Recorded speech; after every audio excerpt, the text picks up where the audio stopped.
Tak apa, kita bagi ruang lagi, kita pelan-pelan. InsyaAllah Allah mudahkan mereka untuk bersama-sama dengan kita pada petang ini ya.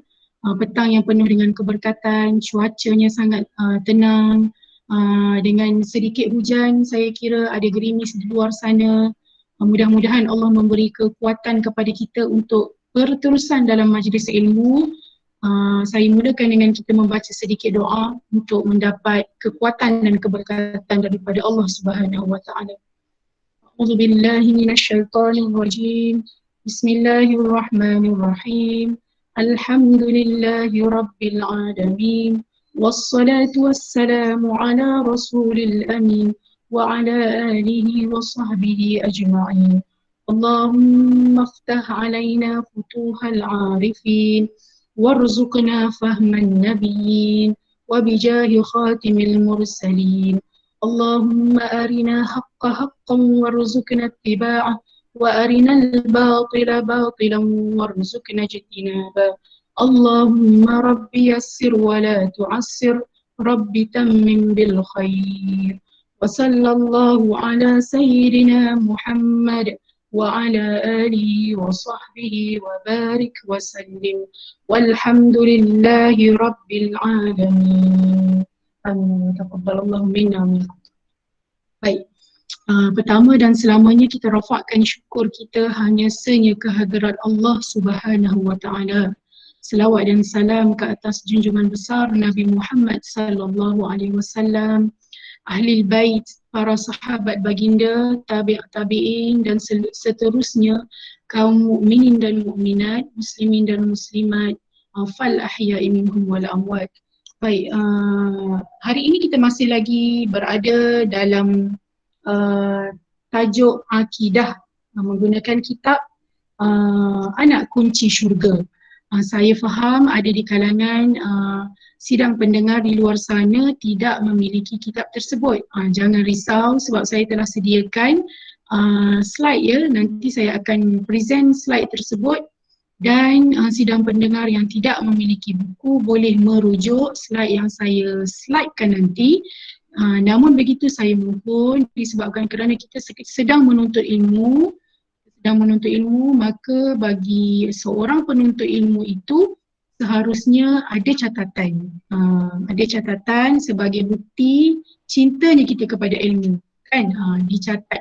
Dan saya akan menggabungkan, ya, saya akan mengkolaborasikan kitab Anak Kunci Syurga ini dengan tafsir Al-Quran. Jadi sekiranya tidak ada kitab, tak apa. Ada tafsir, bagus. Dan sebagaimana yang saya sudah pesan sebelum ini, seharusnya kita ada highlighter dan juga stiker. Tujuan dia untuk kita tanda. Kalau dalam bahasa pondok, dalam bahasa Arab dia panggil dhabit, maknanya kita tanda kitab kita tu, biarlah dia ada bertanda begini contohnya lah. Senang nanti kita nak rujuk. Satu, kita nak rujuk balik. Satu lagi, ya, kalau kita tinggalkan pada anak cucu kita kitab ni, dia boleh tengok, oh ini arwah Umi dulu ni, arwah Umi dulu belajar ni, daripada masjid, belajar guna internet, dah pandai tekan link, Allahu Akbar, arwah Umi dulu, contohlah ya. Lepas tu ada tulisan-tulisan dia, orang tengok, anak cucu tengok, jadi semangat pada mereka untuk menjadi penuntut ilmu sehingga ke hari tua.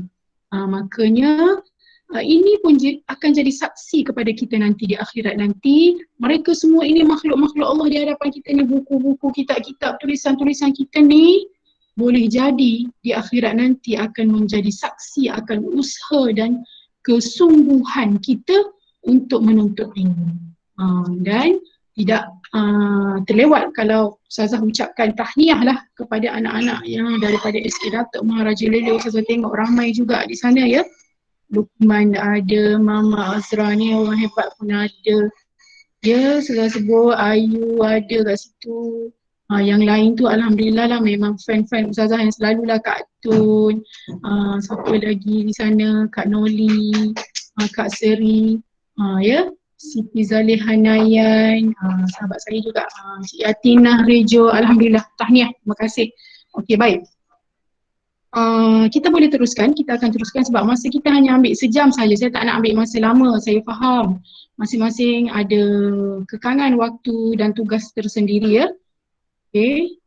Jadi teruskan kepada tajuk yang berada di muka surat 20.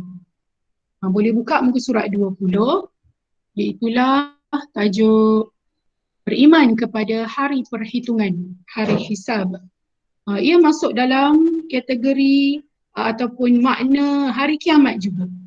Kan? Kita dah belajar pada minggu lepas antara nama-nama hari kiamat, Yaumul Akhir, hari pengakhiran, Yaumul Qari'ah, hari yang menggemparkan, Yaumul Haqqah, hari yang tetap akan berlaku, Yaumul Zalzalah, hari goncangan dan gegaran, Yaumul Ba'thi, hari kebangkitan, Yaumul Hisab yang kita nak belajar hari ini. Hari di mana segala amal kita, amal baik, amal jahat, amal soleh, amal toleh akan dihisab oleh Allah Subhanahu Wa Taala, tidak akan tertinggal walaupun sebesar zarrah. Faman ya'mal mithqala dzarratin khairan yarah wa man ya'mal mithqala dzarratin syarran yarah.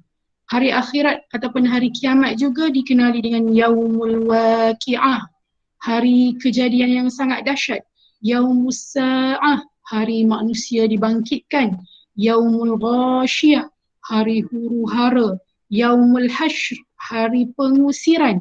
Yaumul Khulud, hari yang kekal abadi, makna hari tersebut yang kekal hanya Allah. Yaumuddin, hari pembalasan. Ini antara 12 nama yang ulama kategorikan nama-nama tersebut berdasarkan kepada dalil-dalil yang ada di dalam Al-Quranul Karim. Sebenarnya ada lagi. Setengah ulama kata ada sampai 20 nama. Jadi kita statekan dekat sini, kita senaraikan 12 sahaja supaya menjadi pengetahuan am dalam diri kita. Tak kira lah ya siapa kita, kecil, besar, kita kena tahu dan kita kena yakin semua ini pasti akan berlaku. Okay? Sebagaimana yang kita dah sebut pada minggu lepas, ada 10 perkara pada hari kiamat tidak akan binasa. Allah memang akan kekal, tapi dengan kehebatan dan kekuasaan Allah, Allah menghendaki 10 perkara lain yang berbentuk yang berupa makhluk yang dijadikan oleh Allah Subhanahu Wa Taala akan kekal di hari kiamat. Apa dia? Roh. Roh selepas dicabut daripada jasad, Allah akan kekalkan dia. Allah tak akan musnahkan roh. Sebab roh tadi akan dimasukkan semula ke dalam jasad melalui tulang sulbi manusia yang sebesar biji sawi. Sebab itu tulang sulbi juga akan kekal, tidak akan binasa. Jasad para nabi, jasad para syuhada, kursi dan kekuasaan Allah, luh mahfuz yang tempat tercatatnya segala qada dan qadar manusia dan makhluk, qalam yang menulis qada qadar makhluk ke atas luh mahfuz, arasy Allah, syurga dan neraka. 10 perkara ini bila berlakunya hari kiamat, bila mana bumi, langit, gunung, ganang, bukit, bukau semua akan tergulung kemudian hancur lebur, manusia semua akan berterbangan kal farashil mabthuth, seperti kupu-kupu yang berterbangan, pecah sarang dia tu. Namun begitu 10 perkara ini Allah Subhanahu Wa Taala akan kekalkan. Tujuan dia adalah untuk menunjukkan kekuasaan Allah bahawa dengan izin dia ada perkara-perkara yang akan dikekalkan oleh dia dengan kehendak dia melalui zat dan kekuasaan dia lah. Ya. Okay, baik. Adapun hari ini kita akan belajar dengan lebih detail tentang hari penghitungan. Okay, baik. Kita akan baca kitab ini di muka surat 20. Jadi ibu-ibu, anak-anak, para sidang pendengar semua, dalam tajuk ini kita akan belajar juga ayat Al-Quran. Kita akan tadabbur juga ayat Al-Quran di muka surat 261. Jadi standby di muka surat 261 iaitu dalam juzuk ke-13, 261. Okay, tak apa, nanti kita buka. Baik, kita baca dulu. Dan bahawa sekalian manusia, dan bahawa Allah Ta'ala menghisab ia akan sekalian manusia pada hari kiamat. Boleh tengok dekat slide kat depan ya. Kalau tak ada buku boleh tengok dekat slide. Kalau siapa yang ada buku dia highlightkan terus. Kita belajar hari ni, tulis tarikhnya berapa hari bulan ni, 1 Disember, 1/12, 2020, dah masuk ujung tahun dah ni, bulan terakhir ya. Bahawa Allah Ta'ala menghisab ia akan sekalian manusia pada hari kiamat. Kita kena yakin. Bila sebut hisab tu, kalau dalam bahasa Melayu pun dia panggil hitungan. Dia sebut hitung. Hisab ni daripada perkataan bahasa Arab, hasabah kan, menghitung. Kalau dulu sebelum matematik, sebelum orang panggil ilmu matematik, dia panggil ilmu hisab. Saya ingat saya kecil-kecil dulu, saya pernah tengok buku teks zaman dulu, ilmu hisab ditulis. Saya terfikir, apalah ilmu hisab? Hisab gam ke? Hisab straw ke? Kan? Hisab air ke? Rupanya hisab, bukan P, huruf B. Bukan huruf A, huruf B, huruf ba. Bermakna menghitung. Ilmu menghisab dia maknanya ilmu kira-kira, ilmu matematik. Jadi, di hari akhirat nanti, Allah dengan kekuasaannya, dengan ketumbukan ketenteraannya daripada kalangan malaikat ini akan menghisap satu persatu, menghitung satu persatu dengan secara begitu detailnya sekali segala amal-amal manusia daripada zaman Nabi Adam alaihissalam sehinggalah ke akhir nanti, zaman Nabi Muhammad, umat Nabi Muhammad yang terakhir sebelum berlakunya kiamat yang besar tu, yang menghancurkan semua bila ditiup sangkakala pertama, yang itu yang kita dah belajar sebelum ini kan. Jadi akan dihitung satu persatu, tidak akan terkecuali, tidak akan ada yang terlepas pun, tidak akan ada pada seorang manusia itu akan terlepas walaupun sebesar zarah perbuatan baik dia ataupun perbuatan jahat dia. Memang sangat mengerikan, sangat menakutkan. Jika kita ingat yang ini sahaja, pasti kita akan jadi orang yang berhati-hati dalam melaksanakan apa jua amalan setiap hari. Nak tinggalkan kewajipan pun kita takut, nak buat baik kita jadi bersemangat jika kita percaya tentang hari hisab ini. Hari yang dikatakan akan dihitung ke atas setiap makhluk ataupun manusia itu tentang amalan baik dan buruk dia sewaktu dia hidup. Bila?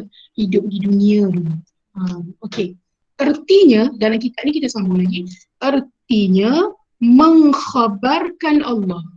Anak-anak boleh tengok ya, bacaan Jawi zaman dulu. Dia tak sama dengan Jawi yang kita belajar sekarang. Tapi kalau anak-anak ustazah daripada SK Datuk tu, saya tengok ada 3-4 orang, alhamdulillah tahniah masuk, boleh awak tengok belajar ni. Inilah dia, nama dia kitab turas, kitab dulu-dulu yang digunakan oleh guru-guru kita di pondok, belajar dan mengajar ilmu agama menggunakan kitab ini dengan penuh keberkatan, penuh usaha, penuh sungguh-sungguh mereka. Tak macam kita dulu, tak macam kita sekarang yang kemudahannya terlampau banyak.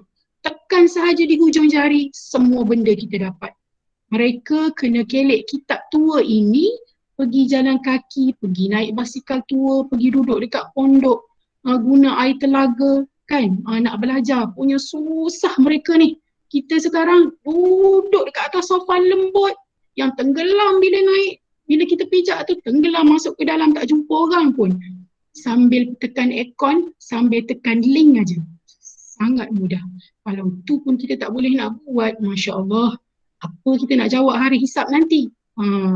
Tapi hari ini kalian telah menunjukkan bahawa harta yang Allah pinjamkan dalam bentuk handphone tu, dalam bentuk duit yang kita boleh beli top up itu, Allah akan hitung ia sebagai amal soleh dan akan jadi pemberat pada hari hisab nanti, insya-Allah.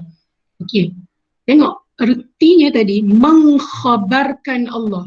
Huruf nga dengan huruf kha tu dia tak sambung. Kalau kita belajar sekarang dia sambung kan? Tak apa. Kita belajar baca bahasa tulisan Jawi zaman dulu-dulu. Zaman dulu-dulu. mengkhabarkan Allah Ta'ala akan segala pekerjaan mereka itu. Tengok perkataan mereka itu tu dia tak separate. Mereka itu tu dia sambung terus. Yang patut sambung dia tak sambung kan? Ini dia tak boleh kata salah. Ini betul juga ni pada waktu tersebut. Betul. Haras dah betul dah ni. Dia punya DSKP ni dah betul dah ni. Pekerjaan mereka itu di dalam dunia yang baik dan yang jahat. Makna kata apa sahaja amal perbuatan kita di dunia, sama ada yang baik maupun yang jahat, semuanya akan dikhabarkan oleh Allah Subhanahu Wa Taala, akan didedahkan, akan dibentangkan, tidak akan tersorok walaupun sepatah, walaupun sezarah kecilnya itu, tidak akan. Adilnya Allah, hebatnya Allah, Allah Al-Hasib, Allah maha menghitung, maha menghisap. Ya, kita tidak boleh lari daripada akan mengalami, akan dibentangkan, akan didedahkan segalanya. Seolah-olah ada CCTV yang memainkan, memutarkan semula perjalanan kehidupan kita bermula daripada akil baligh sehinggalah kita menghembuskan nafas kita, apa yang kita buat, apa yang kita tak buat, apa benda baik kita buat, apa amal soleh, apa amal toleh, satu persatu, satu persatu, satu persatu. Dia dedahkan dulu. Dia tak timbang lagi, dia dedahkan dulu. Waktu itu, orang-orang yang baik, orang yang beramal soleh, mukanya akan bercahaya. Mereka akan rasa bangga. Mereka akan rasa kebahagiaan dan usaha susah mereka di dunia dulu berbaloi. Mereka dah nampak dah syurga depan mata. Namun begitu bagi orang-orang yang beramal dengan amalan yang jahat waktu hidup di dunia, muka mereka akan datang dalam keadaan hitam legam. Tebaran hati mereka sungguh kencang. Ketakutan yang tidak dapat dibayangkan dengan bahasa. Sehingga mereka dapat merasakan bahang api neraka sudah hampir dekat dengan mereka. Waliyahzubillah, na'udzubillah min zalik, ya. Okay, baik. Firman Allah Subhanahu Wa Taala, iaitu dalil daripada apa yang saya cerita tadi, dia ada dalil dia. Kita bukan cerita main-main, bukan mulut sebut, bukan akal aja yang fikir, tidak. Ia ada dalam Al-Quran. Surah apa? Ini kita nak tengok Quran. Sekarang semua orang buka juzuk 13, muka surat 261. 261. Surah Ibrahim, ya. 261 Suratul Ibrahim. Okey. Kalau dalam kitab kita ini, kita diberi penulis hanya mengemukakan sedikit sahaja daripada dalil, iaitu ayat yang ke 40. Ayat ke berapa tu? Ayat ke 51 kan? Ayat ke 51. Innallaha sari'ul hisab tu ayat ke 51. Suratul Ibrahim. Sekejap ya, saya rujuk balik.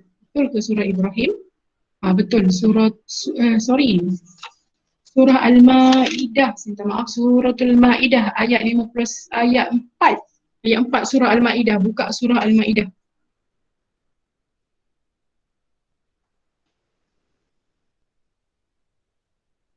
Kalau saya salah tolong betulkan ya. Buka mic tolong betulkan.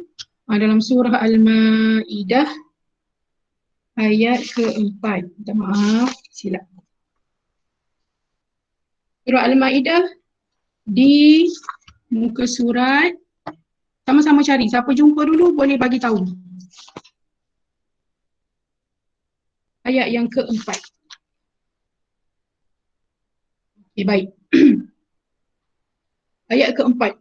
A'udzubillahi minasyaitonirrajim. Boleh baca sama-sama, tak buka mic pun tak apa, baca sama-sama. Ayat ke-4 di muka surat 107. 107. Yas'alunaka madza uhilla lahum. Qul uhilla lakumut tayyibat wa ma 'allamtum minal jawarih وما علمتم من الجوارح مكلبين تعلمونهن مما علمكم الله فكلوا مما أمسكن عليكم واذكروا اسم الله عليه واتقوا الله Innallaha sari'ul hisab. Ini salah satu daripada dalil yang menunjukkan Allah Subhanahu Wa Taala ini maha sangat cepat pada perhitungannya. Sangat cepat pada perhitungannya. Baik, ada satu lagi dalil yang menceritakan tentang Allah Subhanahu Wa Taala ini memang akan menghisap, hmm, akan benar-benar melakukan perhitungan kepada kita. Jadi boleh rujuk pada muka surat 261. Yang ini baru tepat dengan tajuk yang kita nak belajar ni, iaitu hari pembalasan. Tadi pun ia juga sebab dalil yang sama, innallaha sari'ul hisab. So, saya nak bawa satu lagi dalil di muka surat 261. Boleh buka, ibu-ibu, anak-anak sidang pendengar sekalian, kita cuba tengok dan kita cuba tadabbur sedikit surah Ibrahim, ya, bermula daripada ayat 48. Muka surat 261, boleh tanda sikit 261 ayat 48. A'udzu billahi minasyaitonir rajim. Yauma tubaddalul ardu ghairal ardi was samawat wa barazu lillahil wahidil qahhar. وترى المجرمين يومئذ مقرنين في الأصفاد سرابيلهم من قطران وتغشى وجوههم النار ليجزي الله كل نفس ما كسبت إن الله سريع الحساب. Sama juga. Itu membuktikan bahawa Allah sangat-sangat cepat pada perhitungannya. Baik, kita baca sedikit makna daripada ayat yang Ustazah bacakan tadi di muka surat 261 surah Ibrahim, ayat yang ke-47 sehinggalah ayat ke-51, ya.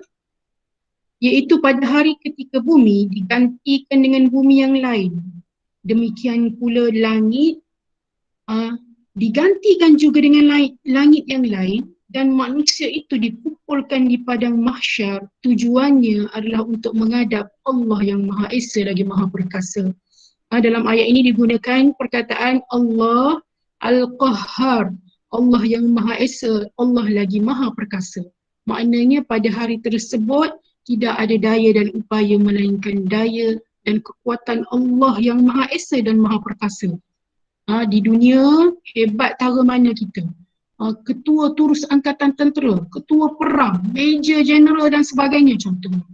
Guru-guru biasa, suri rumah tangga ke, waktu tersebut kita sudah tidak ada daya. Kita tak bawa dah pangkat kita datuk datin, kita tak bawa dah pangkat ustazah ni, tak bawa dah. Kita pergi dalam keadaan kita nak bawa amal soleh, amal baik dan perkara yang Allah redha. Sebab apa? Pada waktu tersebut hanya senya Al-Wahidul Qahhar, Allah lah yang Maha Perkasa sahaja yang akan kita hadapinya, yang akan buat perhitungan pada hari tersebut pada kita. Wa taral mujrimina yawma idzin muqarranin fil asfad. Dan pada hari itu engkau akan melihat orang-orang berdosa diikat dengan belenggunya. Yauma idzin muqarranina fil asfad. Allah kata, orang-orang yang dalam keadaan berdosa ni, mereka akan terbelenggu dan dibelenggu, diikat dengan dosa mereka. Bukanlah kata diikat tu makna dia diikat, dia belum diseksa lagi, belum apa lagi, belum dihumbankan ke dalam neraka, baru duk beratur ni, duk beratur nak panggil nama seorang, nak dihitung amal soleh.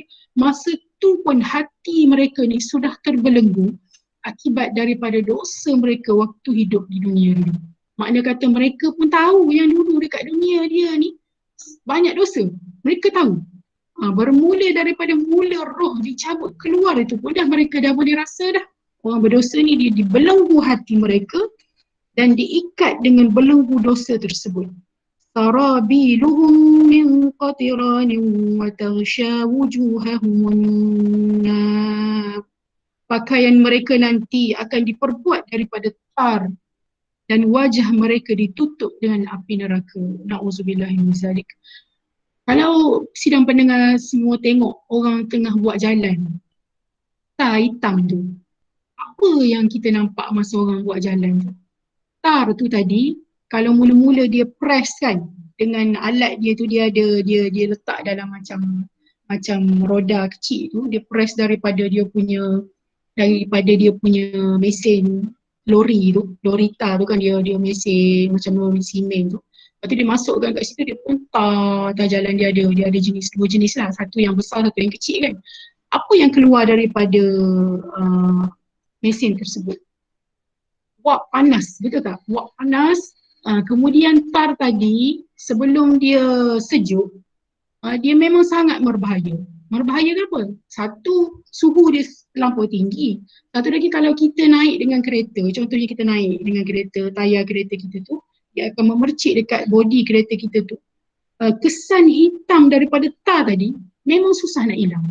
Kemungkinan besar memang tak akan hilang. Kalau saya, kereta saya tu, sampai sekarang tak hilang-hilang kesan tar percikan dia tu. Bermakna dia punya pressnya tu, dia punya suhu dia tu terlampau panas untuk proses tar tersebut. Jadi ahli mufassirin yang mentafsirkan ayat ini, dia menyebut bahawa orang yang dosanya terlampau banyak sehingga wajah dia tadi hitam tu seperti tar, macam terbakar muka dia tu. Ya, na'udzubillah min zalik. Ditutup pula dengan api neraka. Pakaian mereka tadi seperti tar. Kemudian wajah mereka tadi ditutup dengan api neraka. Na'udzubillah min zalik, ya. Okay. Liyajziyallahu kullu nafsin ma kasabat. Agar Allah memberi balasan kepada setiap orang terhadap apa yang diusahakannya, dan sesungguhnya Allah maha cepat perhitungannya. Kita tak boleh nak sepelek. Tak boleh sepelek, maknanya kita tak boleh nak bagi alasan. Tak apa, Allah maha baik, kita bagi alasan. Tak apa, kita tak payah solat lah, kita tak payah buat baik lah dekat dunia ni. Tak apa, Allah baik, Allah baik. Dia benar Allah maha baik. Disebabkan kerana baiknya Allah, Allah tidak pernah pun bagi orang yang tak solat. Contohnya orang tu dia tak semayang. Tak ada dekat muka dia tu tulis tak semayang subuh. Tak ada. Saya selalu cakap dekat anak murid saya, hari ni siapa yang tak solat subuh? Adalah yang mengaku. Kamu tahu tak betapa sayangnya Allah pada kamu, walaupun kamu tak solat subuh, kamu boleh hadir ke sekolah juga hari ni, ada tak cok dekat dahi kamu tu tulis tak semayang? Tak ada. Punya baiknya Allah, dia nak jaga kita, dia tidak aibkan kita manusia ini walaupun kita dah berdosa pagi tadi ni. Bangun pagi, hirup udara yang Allah bagi, hirup oksigen yang Allah bagi, dapat karbon dioksida pula daripada dapat oksigen daripada tumbuh-tumbuhan. Kita keluarkan karbon dioksida bagi pula pada tumbuh-tumbuhan contohnya kan. Kita dapat balik makanan daripada tumbuh-tumbuhan, kita dapat duit pergi beli dekat kantin. Ini kalau anak-anak ustazah lah. Ya, tapi kita tak solat. Hatta kedipan mata kita ini pun adalah nikmat daripada Allah Subhanahu Wa Taala. Pun kita tak nak bersyukur dengan cara nak solat. Allah ni maha baik, memang kita tahu Allah baik, tetapi pada hari perhitungan Allah Al-Qahhar, Allah Al-Jabbar. Kena ingat, dalam 99 nama Allah ada nama-nama untuk kita takut pada dia. Allah Al-Qahhar, Allah Al-Jabbar. Semua itu menunjukkan tanda-tanda Allah tegas dalam memastikan hamba ni jadi orang yang baik. Ya. Okey, jadi akhirnya dalam ayat ni dia kata Allah, innallaha sari'ul hisab. Allah ini maha cepat dalam perhitungannya. Bahawa Allah Ta'ala sangat cepat pada menghisap. Kalau dalam kitab ni kita baca, bahawa Allah Ta'ala sangat cepat akan menghisap. Kita sambung. Menghisap ia akan sekalian makhluk pada qadar setengah hari daripada hari dunia, seperti yang datang pada hadis. Ada satu hadis Nabi SAW dia cerita tentang berapa lama Allah nak hitung manusia ni. Kadang-kadang kita terfikir kan, manusia ni seramai-ramainya daripada zaman Nabi Adam hinggalah kepada zaman akhir nanti, zaman umat Nabi Muhammad SAW, ya akhirnya umat Nabi Muhammad yang akan tinggal selepas didatangkan hawa yang dingin. Orang-orang Islam pada waktu tersebut dia Hawariyun bersama dengan Nabi Isa alaihissalam dan juga Imam Mahdi, kan kita belajar dalam pelajaran yang lepas. Kemudian yang tinggal hanyalah golongan-golongan kafir sahaja. Sehingga mereka tu tadi pun bila dah dihancurkan, disentak roh mereka, kemudian dimatikan sewaktu sangkakala yang kedua pun akan dibangkitkan juga oleh Allah. Agak-agaknya berapa lama tempoh Allah ambil? Kita terfikir, orang ramai sangat ni dekat atas dunia ni. Daripada dulu, zaman Nabi Adam, Idris, Nuh, Saleh, Ibrahim, Ishak, Ismail, Yaqub, Yusuf, Ayub, Syuaib, Musa, sampailah zaman Nabi Muhammad ni. Macam mana Allah nak hitung? Macam mana Allah, berapa lama ni? Kita tertanya-tanya, kan. Okey, jadi ada dalam satu hadis. Hadisnya, ini dia. Adakah hisab Allah itu lama?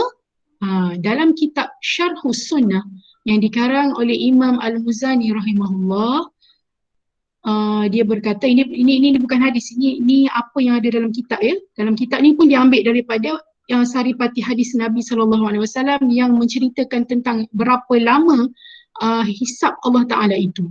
Dalam kitab tersebut kita baca matan dia, wa ba'dal bila mansyuruna wa yaumal qiyamah ila rabbihim mahsyuruna waladal ardi alaihi muhasabuna bihadratil mawazini wa nashri suhufid dawawin wa nasuhu fi yaumin kana miqdaruhu 50,000 sanatin 50,000 sanatin law kana ghairullahil hakim baina khalqihi lakinnallahu yali al-hukma bainahum bi'adlihi bimiqdaril qailati fid dunya. Itu dalam bahasa Arab. Maksud dia apa?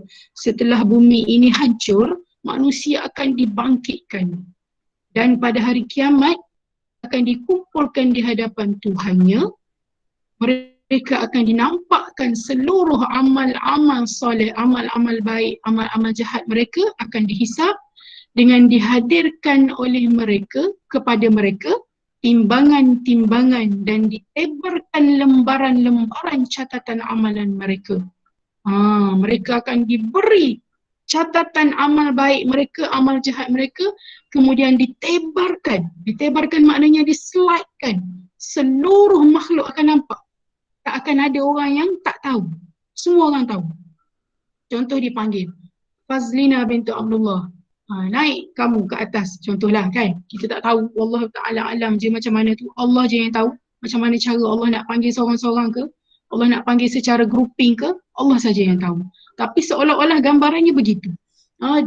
Dislidekan semua amal soleh kita, amal baik kita, amal jahat kita, kewajipan yang wajib kita buat, yang kita buat, yang kita tak buat, gerak-gerak hati tak masuk.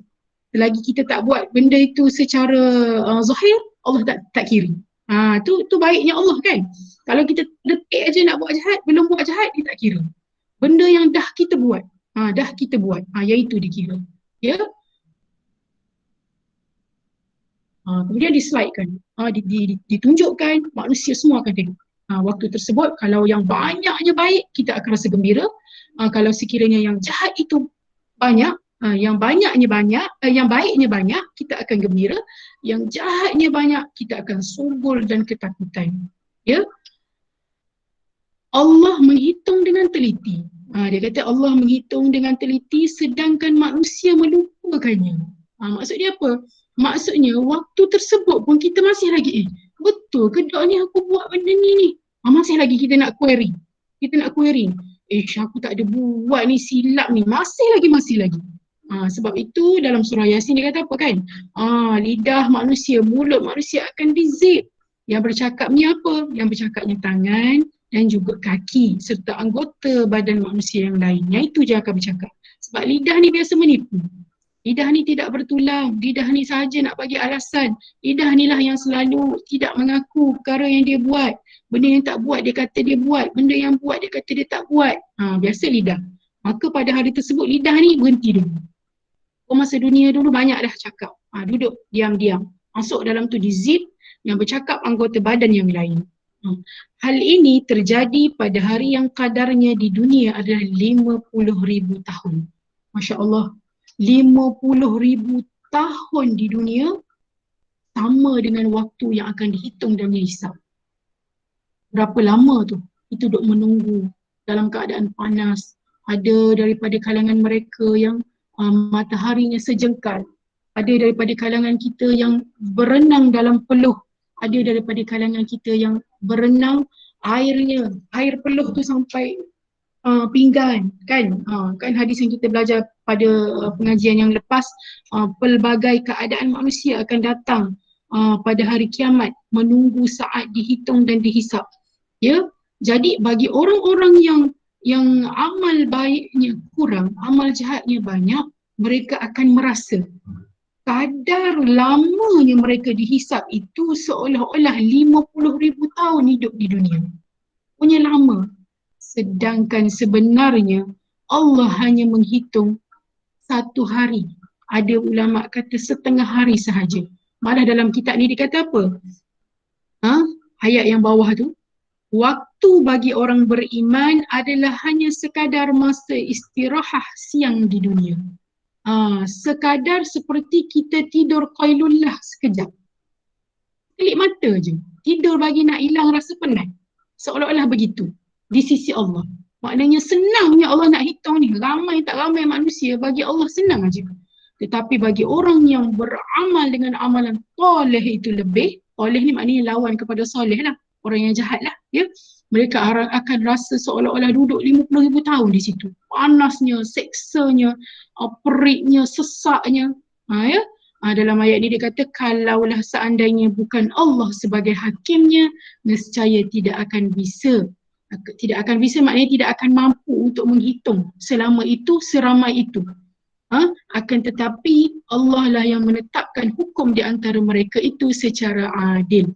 Maknanya walaupun seramai mana manusia pun, selama mana pada kiraan dan sangkaan manusia itu pun, Allah tetap akan hitung seorang demi seorang secara adil.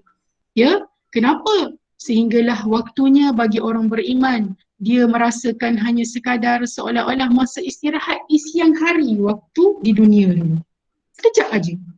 Dan Allah lah yang paling cepat perhitungan hisabnya, sebagaimana Allah memulai penciptaan mereka, dan yang ada yang di antara mereka yang sengsara dan ada juga yang bahagia. Pada hari itu mereka akan dikembalikan ke mana? Sama ada syurga ataupun neraka. Na'udzubillah min zalik. Maka dengan itu wajar bagi kita untuk sentiasa berdoa supaya Allah Subhanahu Wa Taala memudahkan urusan kita di hari manusia yang sibuk, iaitu hari akhirat, iaitu hari hisab tadi ni.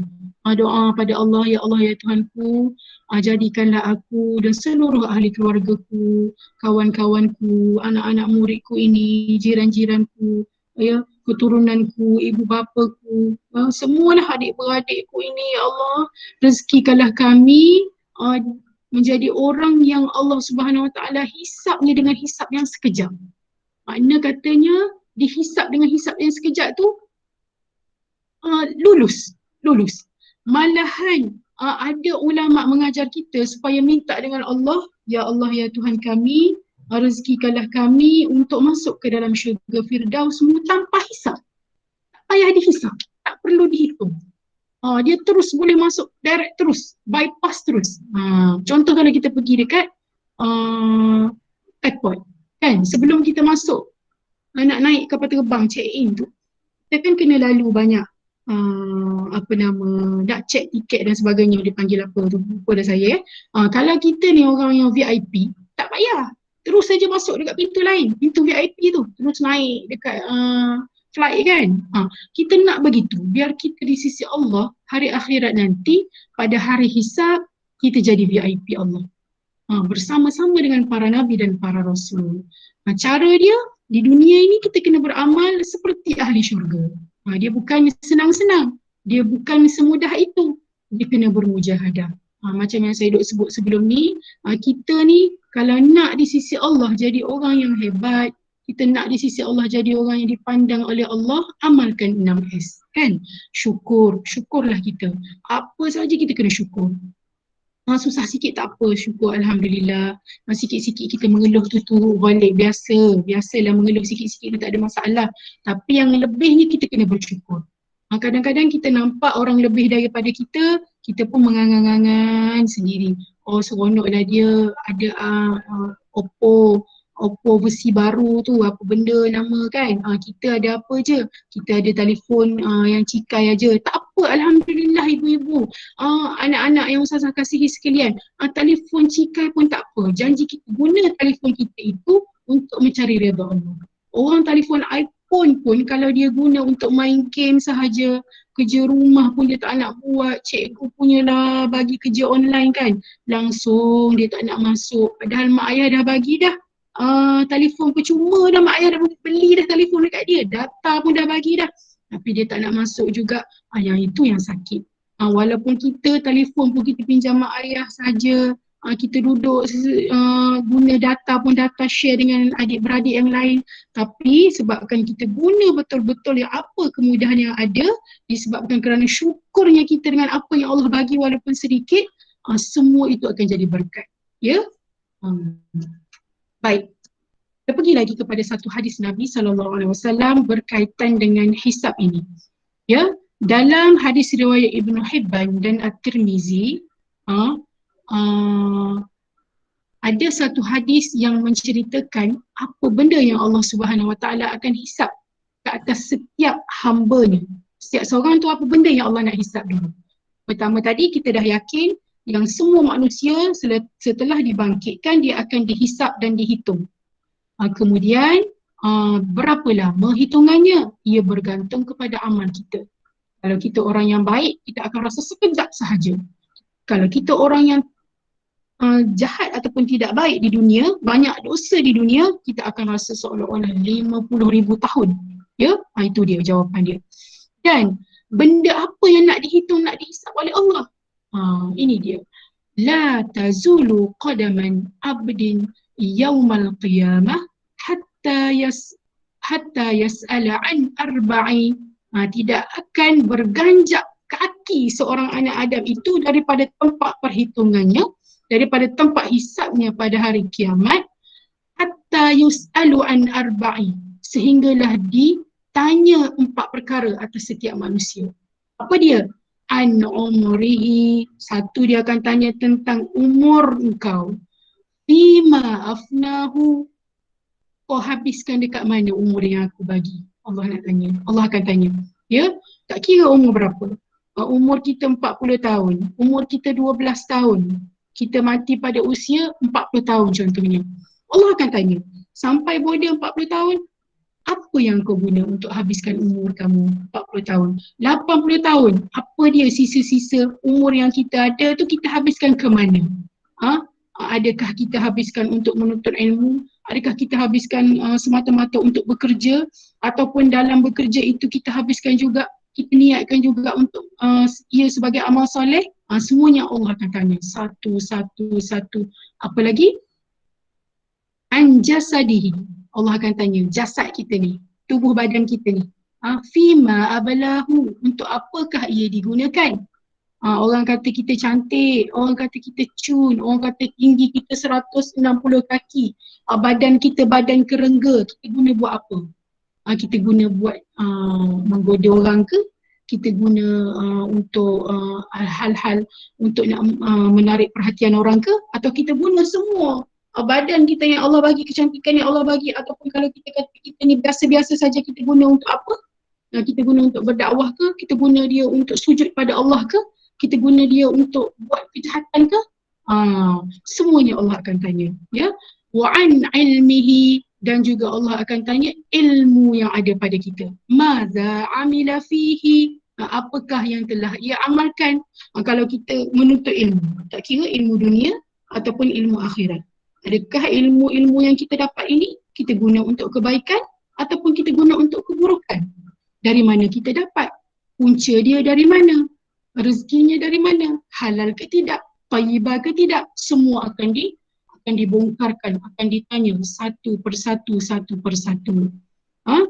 Wa an malihi, terakhir sekali tidak akan berganjak dari tempat hisapnya seorang anak Adam itu sehingga Allah tanya lagi tentang malihi. Apa dia malihi? Hartanya. Yang ini paling detail Allah tanya. Min aina iktasabahu wa fima anfaqahu, daripada mana kamu dapat hartanya, rezekinya, dan dalam hal apa ia dibelanjakan. Ya, seorang ayah yang mencari rezeki di rumah, yang ini dia patut jaga, yang kena sangat-sangat jaga. Seorang isteri yang menjadi pembantu kepada suami mencari rezeki pun kena tahu dan kena selalu ingatkan suami. Kalaupun kita ni contohnya seorang guru, sebagai contoh kita guru, harta ataupun gaji yang kita boleh setiap hari, setiap bulan kita dapat kan, adakah sepanjang masa ataupun selama sebulan sebelum masuknya gaji itu kita tanya pada diri kita keberkatannya dari sudut all up ataupun tidak kita gunakan untuk mendidik anak murid kita. Kalau saya lah sebagai seorang guru, kita kena selalu recall, kena selalu tengok, kita selalu muhasabah. Aku ni bekerja hari ini, mula-mula start nak pergi kerja tadi, aku dah niat kerana Allah ke belum? Aku tadi mendidik anak murid aku dalam kelas tadi, betulkah aku mengajar atau ilmu salah yang aku beri pada dia? Ataupun aku tunjuk contoh yang tak betul pada dia? Kena tanya satu-satu. Contohlah kan, kalau kita bekerja, kalau suami kita bekerja pun sama, kena selalu ingatkan dia. Kelas kita masuk tadi, contoh kita sebagai guru lah, saya lebih kepada saya sebagai guru lah sebab untuk peringatan diri saya kan, dan juga pada orang lain yang bekerja benda lain lah. Kalau kita rehat pukul 1 sampai pukul 2 sepatutnya, adakah kita sepelek masa masuk lewat sikit ke? Ataupun masa kita bekerja kita tengok YouTube dengan line internet dekat pejabat ke? Adakah line internet pejabat, kita curi data pejabat? Ada seorang ustaz tu dia pesan dekat saya. Masa tu saya mula-mula mengajar. Kebetulan saya bawa kereta saya pergi ke sekolah tu, saya guna air paip sekolah untuk sembur tayar kereta.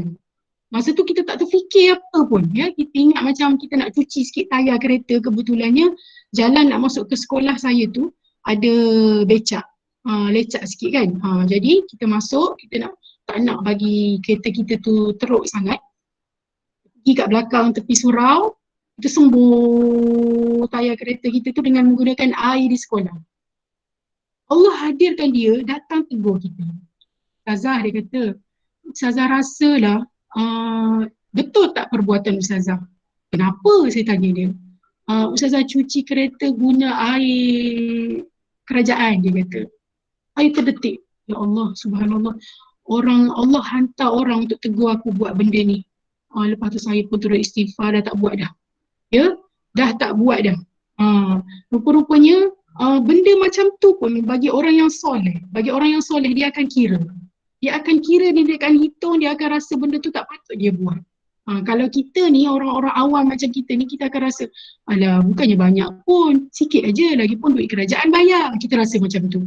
Tapi rupanya bagi orang yang soleh, orang-orang yang soleh dia akan rasa benda itu satu benda yang berat, yang tak tertanggung akan dia untuk disoal siasat oleh Allah nanti.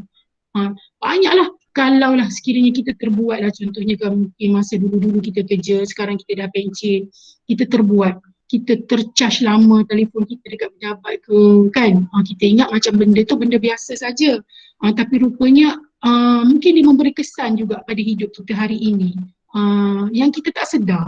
Kemudian hari ini baru Allah hadirkan seseorang tegur kita, baru kita rasa, oh patutlah aku rasa ada benda yang tak settle je dalam diri, contohnya kan.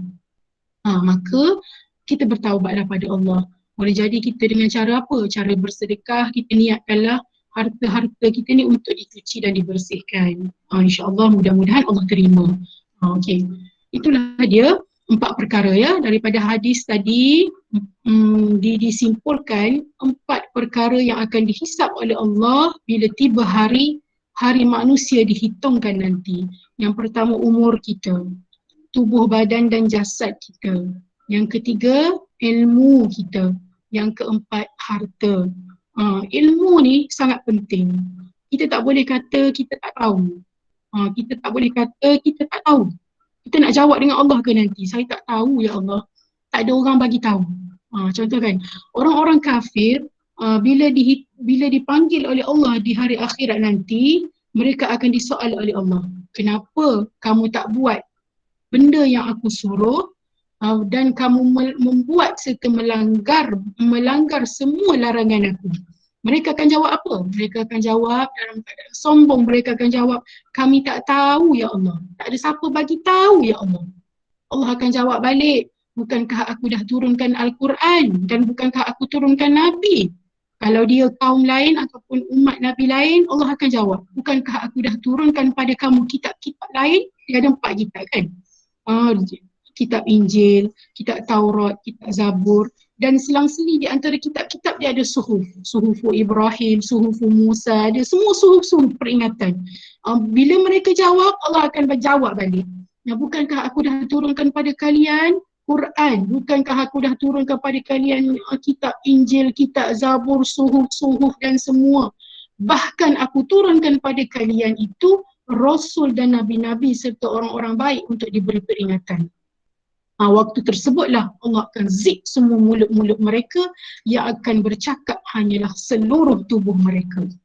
Tangan akan bercakap, kaki akan bercakap, siku akan bercakap, mulut akan bercakap. Dan apabila mereka dicampakkan ke dalam neraka nanti, mereka akan bergaduh sama mereka. Apa yang bergaduh? Tangan, kaki, siku, lutut, pusat, semua akan marah dengan lidah. Wahai lidah, sebab engkau inilah kami masuk ke dalam neraka. Lidah akan jawab. Dia jawab apa? Aku di atas perintah Tuhanku supaya aku tidak bercakap pada waktu dihisap tadi, maka aku taat pada Tuhan. Digambarkan ahli neraka dalam Al-Quran ni, saya ambil tafsir daripada Al-Quran, baca secara menyeluruh. Orang-orang yang dalam neraka tadi, dia akan merangkak, cuba naik melepaskan diri. Sebab dalam neraka digambarkan seperti lubang yang besar. Mereka akan berusaha dengan gigih naik, merangkak ke atas. Kemudian disempak semula oleh malaikat dengan menggunakan cemeti-cemeti dan besi-besi. Kemudian jatuh balik mereka ke bawah, dibakar lagi. Mereka naik lagi, mereka dibakar lagi. Mereka meraung dan kehausan, dalam keadaan sangat haus, mereka akan tetap dan terus disiksa oleh Allah Subhanahu Wa Taala. Na'udzubillah. Jadi akibat apa? Akibat tadi, mereka tadi tidak menggunakan 4 perkara, umurnya, tubuh badan dan jasadnya, ilmunya dan hartanya ke arah benda yang baik. Kenapa? Sebab semua ini adalah pinjaman Allah Subhanahu Wa Taala bagi pada kita. Kalau kita sedar yang semua ini pinjaman, layaknya orang meminjam ni macam mana? Layaknya orang meminjam ni. Kalau kita buat pinjaman perumahan ni kan, kita nak beli rumah, kita buat pinjaman lah. Sebab kita bukan orang ada harta nak bayar cash, kita buat pinjaman. Dia ada limit bayaran dia kan, setiap bulan kita kena bayar, contohnya 1,200. Kita kena komit 1,200 bayaran. Kalau tak, dia ada denda. Kita anggap begitulah. Makna kata kita pinjam umur kita yang Allah bagi ni pun Allah pinjam. Allah pinjamkan pada kita. Tubuh badan dan jasad yang Allah bagi ni pun pinjaman juga. Ilmu yang saya duk cerita ni pun pinjaman. Sebenarnya saya ni bukan orang yang pandai sangat, bukan orang berilmu sangat. Tetapi dengan cara kita sharing ilmu ni tadi, Allah akan, bila Allah tanya, aku dah bagi dekat engkau ilmu, sedikit pengetahuan, sedikit kekuatan untuk berbicara. Kenapa kau tak sebarkan pada orang lain? Kenapa kau tak gunakan? Kenapa kau tak ambil? Kenapa kau tak amalkan? Dia akan ditanya. Begitu jugalah dengan harta. Kalau kita rasa harta yang Allah bagi pada kita hari ini hanya pinjaman, kalau dia hilang sikit pun kita tak akan rasa ralat. Kan? Sebagai contoh kereta lah. Kadang-kadang kita kan sedih bila kereta kita terlanggar, pemek sikit kan. Kita pun bising, inilah tak apanya tak bawa molek kereta ni. Itulah corner yang dekat sangat dengan lubang tu. Kita rasa macam rugi lah, kita dah beli mahal-mahal kereta kan. Tapi bila kita fikir lagi sekali, ini adalah hanya pinjaman Allah. Adalah tu, Allah nak tegur kita di mana-mana harta kita tu Allah nak cucikan. InsyaAllah kita akan jadi orang yang lapang dan tenang. Baik ibu-ibu yang dirahmati Allah, habis tajuk bab percaya kepada hari perhitungan. Saya ni macam duk bercakap seorang aja, entah ada orang ke tidak sebenarnya tu. Respon lah sikit. Ada ke tidak? Ada. Ada. Tak ramai hari ni 27 masa. Tak apa, janji ada orang ya. Ada soalan tak?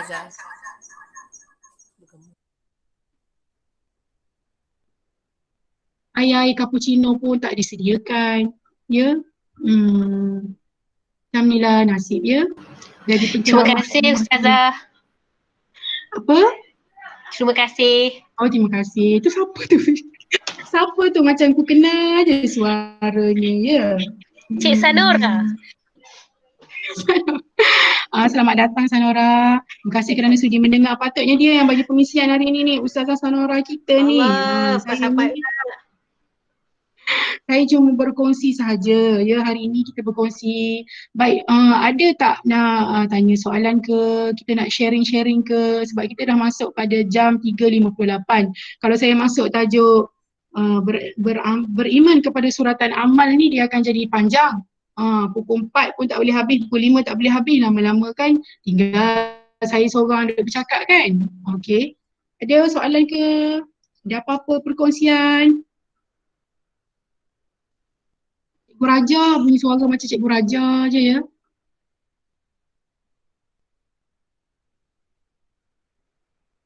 Cikgu Raja ada, diam Cikgu Raja. Cikgu Raja, respon sikit Cikgu Raja. Ada Nia.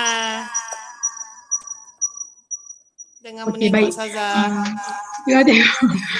Saya rasa kita berhenti setakat itu sahaja untuk hari ini. Kesimpulan yang kita boleh ambil daripada tajuk hari ini, beriman kepada hari penghitungan Allah ini adalah salah satu daripada kewajipan kita sebagai orang yang bertakwa, orang yang mukmin, yang percaya dan yakin akan adanya hari kebangkitan, kan, hari kiamat. Maknanya kita yakin dan kita percaya yang bumi ini akan hancur, dunia yang kita cinta ini akan lebur, rumah-rumah yang kita sayang ini semua akan digulung oleh Allah seperti kita menggulung kapet di rumah. Macam nak raya ke, kita nak cuci rumah, kita gulung. Begitulah andaian yang diberi. Ya, seolah-olah begitulah, seolah-olahnya. Mana apa sahaja yang ada di dalam gulungan itu akan tergulung sekali dengan kapet yang kita gulung. Bila digambarkan kan dalam banyak ayat-ayat Al-Quran, dalam surah-surah yang ke belakang, surah-surah yang juzuk 29 yang menceritakan tentang bagaimana langit, bintang-bintang semua akan jatuh, planet-planet semua akan berlaga antara satu sama lain, maka saat itu hancur leburlah bumi yang kita sayang ini. Alam semesta yang kita duk puja selama ini, yang kita sayang nak tinggalkan ini, yang kita terlupa bahawasanya suatu hari kita semua akan tinggalkan dia ini, akan lebur, akan hancur.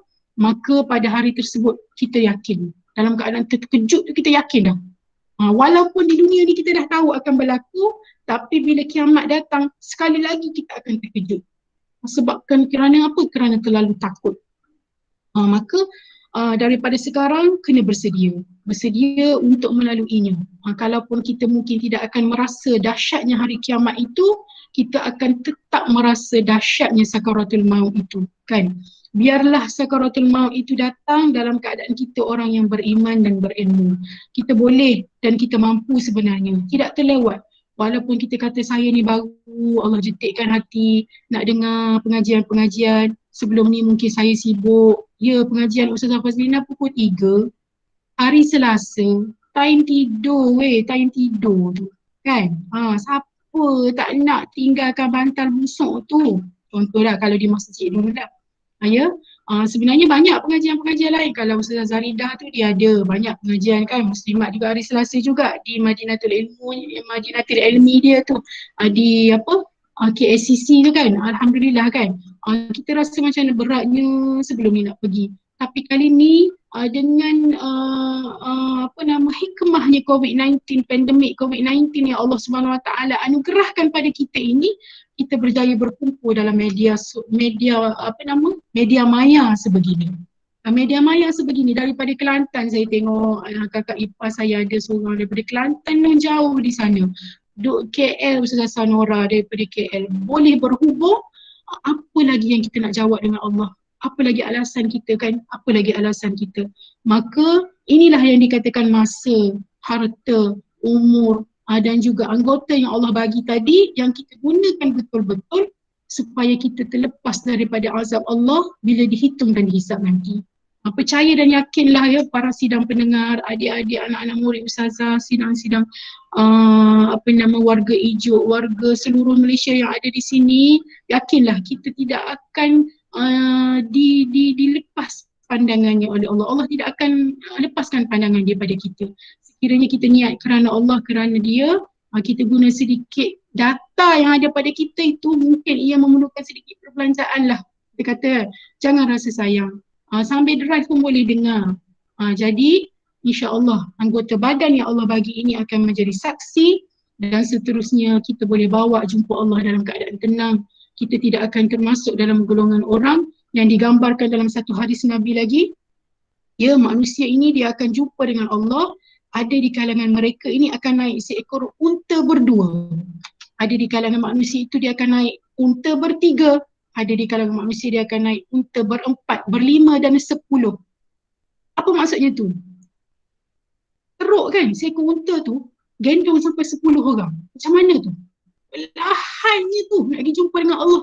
Tak sampai-sampai. Orang lain duduk dalam syurga dah. Kita masih lagi tak tahu nak kata apa. Unta tersungkur jatuh. 10 orang atas unta, bayangkan. Ya? Kita akan duduk di atas seekor unta bersama dengan siapa yang kita puja di dunia ni. Kalau di dunia kita suka berada bersama orang baik, orang soleh, ahli ilmu, duduk dalam majlis ilmu, confirm insya-Allah. Kalau kita niat kerana Allah, kita akan berdesuk pergi jumpa dengan Allah silat-silat hari bulan. Tikian siratul mustaqim tu pun kita tak lalu. Terus bypass pergi, naik flyover terus masuk dalam syurga Firdaus. Yang tak mustahil bagi Allah jika dia tengok, Allah ni dia tengok usaha kita. Usaha kita apa kita nak buat. Kita tekan link, jari kita ni, kan, pergi kuliah. Kadang-kadang kita malas nak tekan kalau YouTube yang dah dirakam tu. Sebab dia memerlukan data yang lebih sikit sebenarnya. Kadang-kadang pun bukan kita macam, tak apalah, sikit lagi lah kita tekan YouTube ni sikit lagi. Tapi kalau live begini, kita commit. Kita akan commit. Kita dah setting, kita dah letak jadual hari Selasa. Hari ke Selasa pukul 3. Macam mana pun aku akan tekan link, aku akan masuk, aku akan belajar, aku akan jadikan dia sebagai rutin yang wajib. Mati kita insya-Allah husnul khatimah. Sebab mati kita dalam tempoh menuntut ilmu, mudah-mudahan saya doakan kita semua akan berkumpul dalam syurga Firdaus Allah Subhanahu Wa Taala tanpa melalui hisab yang sangat menakutkan ini. Amin ya rabbal alamin. Doalah semua, aminkanlah semua. Buka mic itu, cakaplah amin. Amin. Amin. Amin. Gitu baru ya. Okey, baiklah, saya rasa setakat itu sahaja. Ya, yang baik itu datang daripada Allah Subhanahu Wa Taala. Yang silap, yang salah, yang lemah itu daripada kelemahan dan kekurangan saya sendiri. Hakikatnya semuanya datang daripada Allah, semuanya ilham dan semuanya milik Allah lah. Saya hanya sekadar penyampai sahaja, pemudah cara sahaja. Ya, apa pun saya ni al-faqiru ilallah. Sangatlah saya ni tidak tahu apa pun. Mudah-mudahan sekali lagi kita boleh berjumpa pada minggu hadapan insya-Allah dalam tajuk yang berikutnya, masih dalam tajuk akidah. Ada 2 lagi tajuk akidah. Kemudian kita akan masuk bab ibadah. Ini ramai orang suka ni kalau bab ibadah ni. Bab semayang kan. Ada setengah orang dia kata, alah aku dah tahu dah bab semayang ni, buat apa belajar lagi. Memang dulu kita belajar masa kita sekolah rendah kan. Solat kita tak cara tu je. Ini kita nak belajar cara kita bukan sekolah rendah. Kita nak belajar cara kita dewasa. InsyaAllah kita sama-sama belajar. Baik, sekian dulu. Wabillahi taufiq wal hidayah. Wassalamualaikum warahmatullahi wabarakatuh. Kita tangguh majlis pada petang ini dengan tasbih kafarah dan suratul Asr. Barakallahu wa bihamdika asyhadu an la ilaha illa anta astaghfiruka wa atubu ilaik.